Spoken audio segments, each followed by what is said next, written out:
Oke, assalamualaikum warahmatullahi wabarakatuh. Alhamdulillahirabbil alamin. Segala puji hanya milik Allah Subhanahu wa taala karena masih diberikan umur panjang, masih bisa berbagi. Dan kali ini kita di pertemuan yang keempat mata kuliah kepemimpinan dan organisasi dan kepemimpinan ya. Jadi kita ke pertemuan keempat. Nah, kali ini kita akan membahas tentang mitos-mitos kepemimpinan ya. Oke. Kita lanjut ya. Oke, ini sebagai pendahuluan. Jadi kepemimpinan bukanlah rangkaian mitos. Sebelum kita bahas tentang mitos ya. Kemudian pemimpin di sebuah kelompok masyarakat digambarkan sebagai seorang yang mau menderita paling awal dan bahagia paling akhir. Nah, ini mitos atau fakta nih. Kepemimpinan saat ini menjadi bidang kajian yang lebih rumit dari keadaan yang sebelumnya. Seorang pemimpin menjadi berhadapan dengan daftar persyaratan yang semakin panjang. Nah, kemudian apa sih itu mitos? Jadi mitos itu sesuatu yang dipercaya oleh masyarakat tertentu yang sebenarnya tidak ada bukti ilmiahnya. Nah, dan kepemimpinan itu kata ahli bahwa bukan merupakan rangkaian mitos. Nah, pernyataan yang ini pemimpin di sebuah kelompok masyarakat digambarkan sebagai seorang mau menderita paling awal dan bahagia paling akhir. Nah, ini digambarkan oleh ahli sebagai sebuah mitos, ya. Karena menjadi pemimpin tidak serta-merta membuat kita harus menjadi orang yang paling tidak bahagia, ya. Meskipun kita memikirkan orang lain, tapi ada porsi di mana kita harus bisa memikirkan diri sendiri juga, ya. Nah, kemudian kepemimpinan saat ini menjadi bidang kajian yang lebih rumit dari keadaan sebelumnya, ya. Karena memang kepemimpinan itu tidak hanya berhadapan dengan masyarakat yang iya saja, karena kan sekarang banyak masyarakat yang sudah mulai bagus cara berpikirnya, jadi tidak bisa lagi istilah kasarnya itu dikelabui ya. Maka biasanya pemimpin tidak bisa hanya mengandalkan istilahnya itu karismanya ya, tapi memang itu juga penting. Tapi dia juga harus tetap berbenah diri. Kemudian seorang pemimpin menjadi berhadapan dengan daftar persyaratan yang semakin panjang. Jadi kepemimpinan itu seperti yang saya jelaskan sebelum-sebelumnya eh, tidak terbatas hanya misalkan dia karena jadi presiden, bisa jadi dia menjadi presiden tapi tidak menjalankan fungsi kepemimpinan, atau menjadi rektor tapi tidak menjalankan fungsi kepemimpinan rektor ya. Lanjut. Jadi ada beberapa mitos ya yang menjadi tantangan kepemimpinan. Pertama, pemimpin sebagai pembangkang. Ini mitos. Ya. Jadi menurut si mitos ini, pemimpin sebagai pembangkangnya itu dia bisa menarik sekelompok mengikut dengan tindakan yang berani. Nah, jadi dia dengan keberaniannya dia bisa mengajak orang lain. Nah, ini dianggap mitos ya. Kemudian yang kedua, pemimpin harus berasal dari mereka yang bersifat tenang atau cerdas emosinya. Ini dianggap mitos, maksudnya tidak melulu harus orang yang tenang. Karena kadang sebuah organisasi membutuhkan ketegasan. Kayak di militer, masa iya mau ayu-ayu, kan nggak bisa. Kemudian yang ketiga, pemimpin harus karismatik atau memiliki bakat khusus. Ya, jadi tidak melulu seperti itu. Jadi ada kadang mungkin kelihatannya dari penampilannya kok biasa-biasa aja, ternyata kepemimpinannya sukses ya. Yang keempat, pemimpin adalah posisi, tempat, dan kedudukan. Jadi eh, tidak seperti ini. Jadi maksudnya gini, eh, satu kunci kepemimpinan adalah influence, yakni kemampuan mempengaruhi orang lain meskipun tidak punya posisi, tidak punya tempat dan kedudukan. Ada orang yang punya posisi, tempat, dan kedudukan tapi tidak bisa mempengaruhi orang lain. Karena kepemimpinan itu identik dengan mempengaruhi orang lain ya. Yang berikutnya, kepemimpinan dicanangkan. Pemimpin adalah seorang, iya. Jadi maksudnya mitos ini adalah seseorang pemimpin adalah seorang yang berada di puncak sunyi. Maksudnya tidak boleh diganggu-ganggu gugat begitu. Ya kayak misalkan kayak ke zaman dahulu itu kerajaan-kerajaan harus punya tempat khusus si pemimpin ya. Tidak tidak meski seperti itu. Rasulullah ya pemimpin pemimpin yang diakui oleh uh, apa namanya oleh seorang tokoh yang bukan muslim, beliau tidak harus sendirian, dia selalu bersama-sama sahabatnya ya. Kemudian mitos berikutnya adalah kepemimpinan dicangkan hanya untuk sedikit orang. Maksudnya tidak semua orang berbakat menjadi pemimpin, padahal sebenarnya pemimpin itu um, bukan dilahirkan tapi dibentuk ya. Jadi semua kita punya bakat menjadi pemimpin karena setiap kita adalah pemimpin bagi diri kita sendiri ya. Nah, kemudian 3 mitos yang sering menyebabkan para leader saat memotivasi anggota timnya. Nah, ini nih, pertama uang adalah motivator terbaik. Jadi biasanya para leader itu ya pemimpin dia motivasi dengan reward berupa uang kepada anggotanya biar semangat, padahal tidak seperti itu. Jadi ada banyak orang yang tidak memang menganggap uang sebagai motivasi, tapi tidak sedikit orang yang menganggap bahwa eh, uang tidak melulu menjadikan orang untuk termotivasi bekerja ya. Ada karena memang passionnya di situ, karena memang cita-citanya ya. Orang yang menggunakan uang untuk motivasinya bekerja itu biasanya ya memang hanya itu ininya, apa hanya di situ memang keinginannya. Yang kedua adalah sebagai pemimpin sayalah motivator mereka. Hal tidak seperti itu, kadang-kadang bawahan ya yang mungkin dianggap misalkan bisa jadi kita mendapatkan hikmah, mendapatkan kebaikan itu dari seorang cleaning service. Jadi tidak melulu misalkan dekan menjadi motivator, tidak. Ada kalanya kita harus mendapatkan pelajaran berharga dari tukang sapu ya.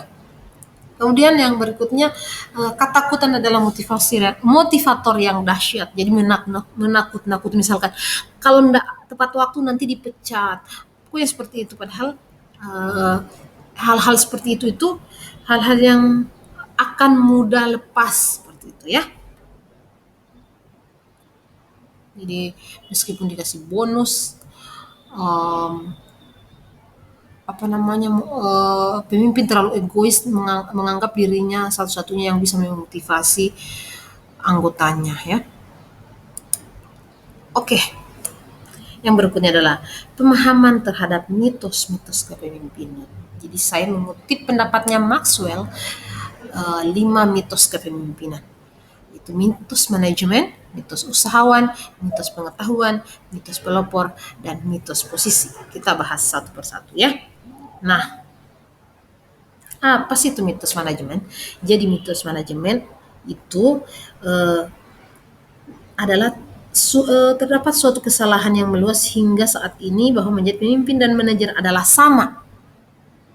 Nah, jadi ini salah satu mitosnya itu mengatakan bahwa manajer ya dengan pemimpin itu sama. Jadi manajer dan pemimpin adalah sesuatu yang berbeda ya.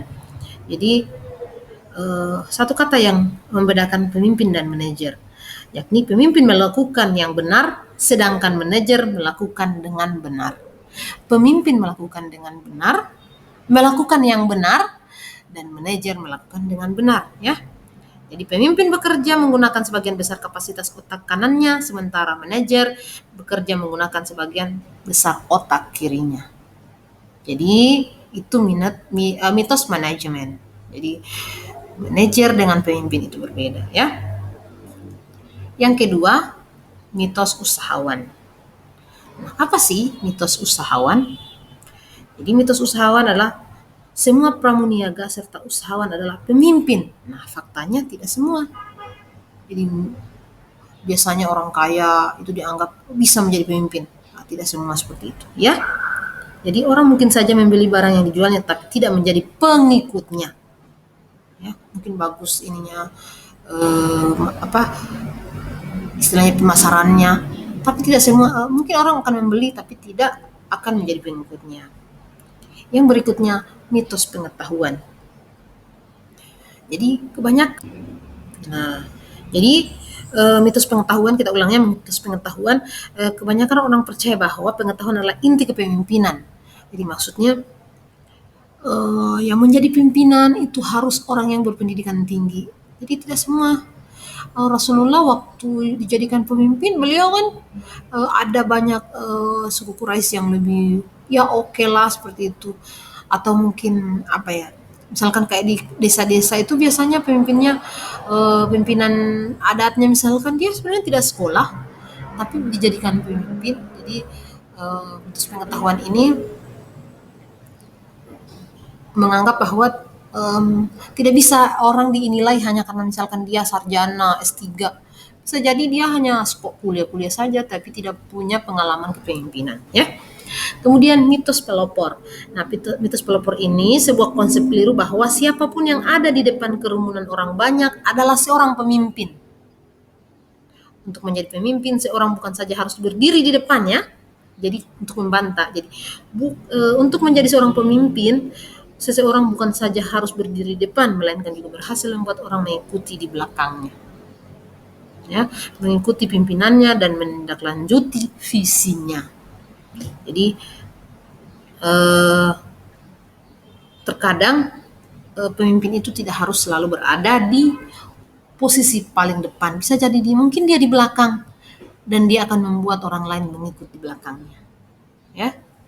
Kemudian yang kelima, mitos posisi. Jadi mitos posisi ini adalah bahwa orang menyangka kepemimpinan itu didasarkan pada posisi. Nah, maksudnya gini, misalkan orang sudah jadi dekan, oh berarti itu dia adalah sudah dianggap pemimpin. Oh, tidak seperti itu. Bisa jadi dia mungkin hanya dekan tapi tidak melaksanakan tugas kepemimpinannya, ya. Oke. Nah, ini berikutnya adalah mitos kepemimpinan yang berkembang di masyarakat, ya. Yang pertama, pemimpin dilahirkan bukan dihasilkan. Nah, ini mitosnya. Yang benarnya adalah pemimpin itu dihasilkan. Karena Rasulullah itu, ya, saya kembali lagi ke Rasulullah karena memang dia contoh terbaik, ya.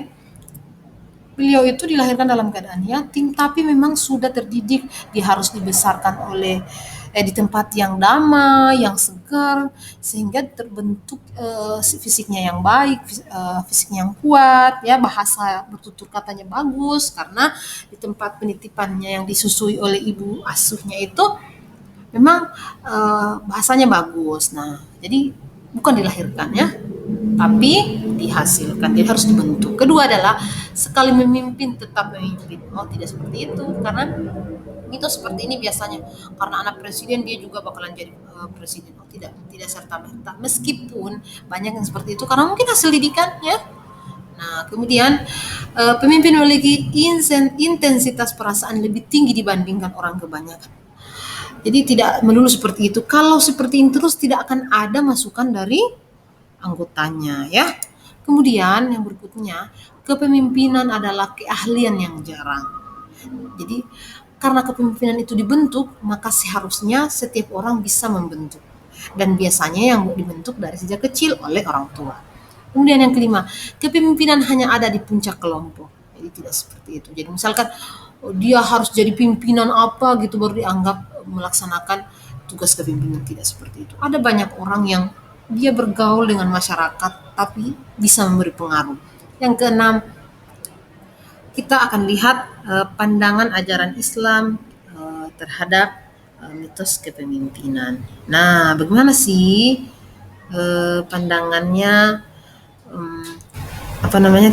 kepemimpinan terhadap mitos kepemimpinan ini? Jadi mengutip di Quran surat An-Nahl ayat 36 yang menjelaskan tentang hakikat diutusnya para rasul.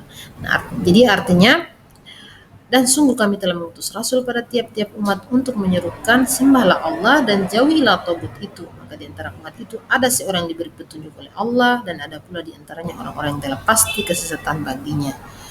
Jadi pemimpin itu kalau dalam pandangan Islam memberi memberi contoh terbaik memang.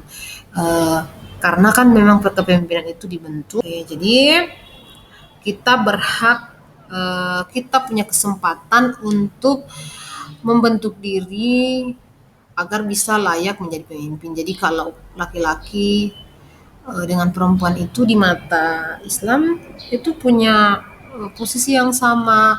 Jadi bisa menjadi setidaknya bisa memimpin. Tidak meski kalau perempuan ya mengatakan bahwa harus misalkan menjadi presiden. Kalau saya berpandangan bahwa tidak harus seperti itu karena kita sebenarnya istimewa dengan peran kita sebagai seorang perempuan. Berada di belakang laki-laki tidak berarti kita menjadi rendah. Berada di bawah pimpinan laki-laki tidak berarti kita menjadi orang yang dipandang sebelah mata ya. Tapi Allah itu melihat isi kepala kita dan um, bisa jadi mungkin kita tidak berada di puncak misalnya sebuah kepemimpinan ya, sebuah pimpinan, tapi kita bisa mempengaruhi orang lain dan itu namanya kita sudah melaksanakan peran kepemimpinan. Jadi tidak mesti harus menjadi kepala, menjadi ketua, menjadi apa ya. Nah, dan disitulah peran kita itu adalah memberi pengaruh. Jika kita bisa memberi pengaruh, pengaruh yang positif tentunya, maka sebenarnya kita layak dikatakan sebagai seorang pemimpin ya. Oke, sharing kita sampai di sini. Thank you. Semoga bisa bermanfaat. Jika ada hal yang ingin ditanyakan silakan diketik di kolom komentar. Jika ada yang ingin menambahkan, saya sangat berterima kasih untuk bisa berbagi di kolom komentar. Oke, thank you. Ya, sekali lagi terima kasih. Semoga bisa bermanfaat dan terima kasih masih tetap sabar mendengarkan video-video saya. Semoga bisa menjadi amal jariah untuk saya dan bisa menjadi tambahan setitik pengetahuannya. Saya masih terus banyak belajar. Semoga video ini bermanfaat. Kalau dirasakan bermanfaat silakan di-share. Terima kasih. Assalamualaikum warahmatullahi wabarakatuh.